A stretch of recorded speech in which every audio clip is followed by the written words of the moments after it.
الف لام را، یہ وہ کتاب ہے جس کی آیتیں جچی تلی ہیں، پھر یہ کہ اللہ حکیم و خبیر نازل کرنے والے کی طرف سے بتفصیل بیان کی گئی ہیں۔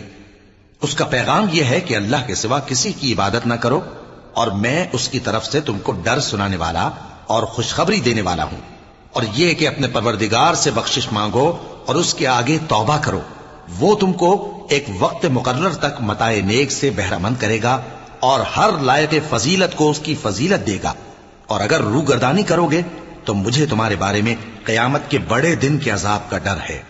تم سب کو اللہ کی طرف لوٹ کر جانا ہے اور وہ ہر چیز پر قادر ہے۔ دیکھو، یہ اپنے سینوں کو دوہرا کرتے ہیں تاکہ اللہ سے چھپ جائیں۔ سن رکھو، جس وقت یہ اپنے کپڑوں میں لپٹ رہے ہوتے ہیں تب بھی وہ ان کی چھپی اور کھلی باتوں کو جانتا ہے۔ وہ تو دلوں کی باتوں تک سے آگاہ ہے، اور زمین پر کوئی چلنے پھرنے والا نہیں مگر اس کا رزق اللہ کے ذمے ہے۔ وہ اس کے رہنے کی جگہ کو بھی جانتا ہے اور جہاں سونپا جاتا ہے اسے بھی۔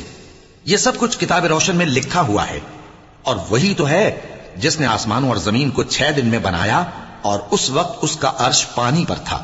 تمہارے پیدا کرنے سے مقصود یہ ہے کہ وہ تم کو آزمائے کہ تم میں عمل کے لحاظ سے کون بہتر ہے۔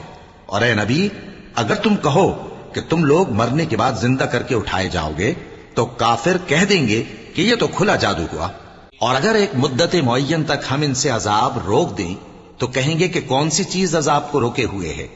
دیکھو، جس روز وہ ان پر واقع ہوگا پھر ٹلنے کا نہیں، اور جس چیز کا یہ مذاق اڑاتے ہیں وہ ان کو گھیر لے گی۔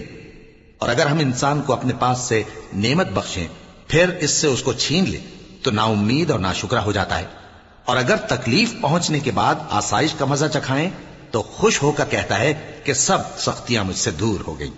بے شک وہ ہے ہی خوشی میں مست ہو جانے والا، بڑا فخر جتانے والا۔ ہاں، جنہوں نے صبر کیا اور عمل نیک کیے، یہی ہیں جن کے لیے بخشش اور اجر عظیم ہے۔